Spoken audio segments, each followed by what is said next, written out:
Сәлем достар! Дүние жүзіндегі ең үлкен құс қандай құс деп ойлайсыздар? Каналға жазылып лайк басуды ұмытпаңыздар, осы сұраққа жауап берейік. Дүние жүзіндегі ең үлкен құс ол әрине африкалық түйеқұстар. Бойы мен салмағына келетін болсақ, ересек түйеқұстың биіктігі 2-7 метрге дейін, салмағы 160 келіге дейін жетеді екен. Бұл оны планетадағы ең үлкен және ең ауыр құс етеді.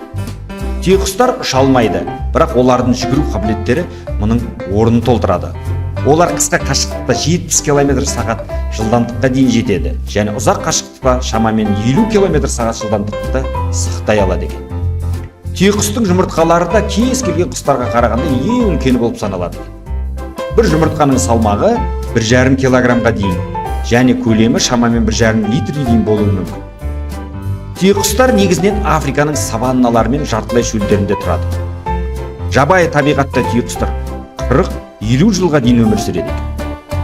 Негізінен олар қоректенеді шөптермен, жапырақтар, тұқымдар, жәндіктер және тіпті ұсақ жануарлармен де қоректенеді екен.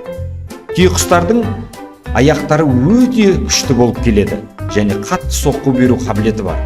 Бұл оларға басқа жыртқыштардан қорғануға көмектеседі. Қызықты фактілердің біріне келетін болсақ, түйеқұстардың көзінің диаметрі шамамен 5 см болады екен. Бұлай қарайтын болсақ, құрлықтағы жануарлардан ішіндегі ең үлкені болып саналады екен, көз жағынан әрине. Бұл оларға жыртқыштарды ұзақ қашықтықтан анықтауға көмектеседі екен.